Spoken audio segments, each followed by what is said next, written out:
আল্লাহ যে এখানে বলছেন আমি যদি ইমানদারদেরকে ক্ষমতা দেই, এখানে ক্ষমতার দ্বারা কোন ক্ষমতা উদ্দেশ্য মুফাসসিরিনে কেরামগণ কোরআনে কারীমের এই আয়াতের ব্যাখ্যা করতে গিয়ে কাদীমান ওয়া হাদীসান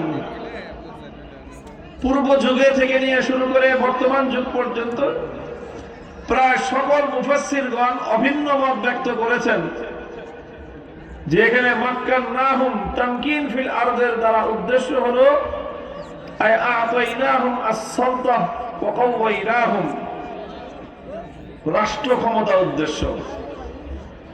কোন ক্ষমতা? রাষ্ট্র ক্ষমতা হলো উদ্দেশ্য। আল্লাহ বলছেন যে আমি যদি ইমানদারদেরকে রাষ্ট্র ক্ষমতা প্রদান করি, তাহলে সেই রাষ্ট্র ক্ষমতা ইমানদাররা কিভাবে পরিচালনা করবে তার বেসিক একটা গাইডলাইন আল্লাহ পাক কোরআনের এই আয়াতের মধ্যে দিয়েছেন।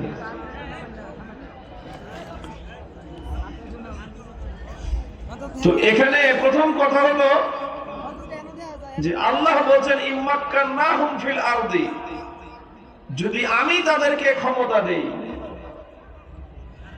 এখানে ক্ষমতাটাকে আল্লাহ পাক রব্বুল আলামিন নিজের সত্তার দিকে, নিজের জাতের দিকে সম্পৃক্ত করে দুনিয়াবাসীকে আল্লাহ পাক এই বার্তা দিয়ে দিলেন যে পৃথিবীতে যত মানুষই ক্ষমতাসীন হোক না, কিন্তু ক্ষমতার মালিক কেউ হয় না, ক্ষমতার মালিক একমাত্র কে?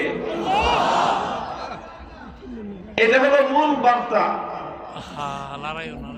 যে মানুষ ক্ষমতাসীন হতে পারে, ক্ষমতার মালিক হতে পারে না। ক্ষমতার মালিক হলেন একমাত্র আল্লাহ।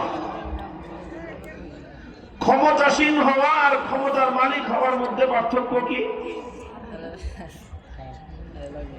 ক্ষমতাসীন হওয়া আর ক্ষমতার মালিক হওয়ার মধ্যে মৌলিক পার্থক্য হলো, প্রচলিত দৃষ্টান্ত দিয়ে বলতে গেলে বলা যায় একটা ব্যবসা প্রতিষ্ঠানের একজন মালিক হয় আর একজন ম্যানেজার হয়। একজন মালিক হয় আর একজন ম্যানেজার হয়। তো একটা ব্যবসা প্রতিষ্ঠান যার সম্পদ বিনিয়োগ হয়, ব্যবসা প্রতিষ্ঠানটা যে প্রতিষ্ঠা করে এবং যে এর যাবতীয় সকল কিছুর অথরিটি হয় তাকে বলা হয় মালিক। মালিকের পক্ষ থেকে বিভিন্ন শর্ত সাপেক্ষে নিয়োজিত একজন দায়িত্বশীল হয় ম্যানেজার।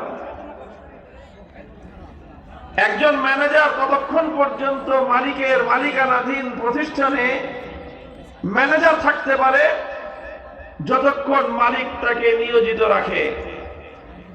যেই মুহূর্তে মালিক ম্যানেজারকে ক্ষমতাচ্যুত করে দেয়, পদচ্যুত করে দেয়, তারপর মুহূর্ত থেকে ওই ব্যবসা প্রতিষ্ঠানের মধ্যে, ওই প্রতিষ্ঠানের মধ্যে ম্যানেজারের আর কোনো অধিকার কার্যকর থাকে না। এই জন্যই কোরআনের এই আয়াতের দ্বারা বোঝা যাচ্ছে আল্লাহ বলছেন আমি যদি তোমাদেরকে ক্ষমতা দেই, ক্ষমতার ওনার হলেন আল্লাহ।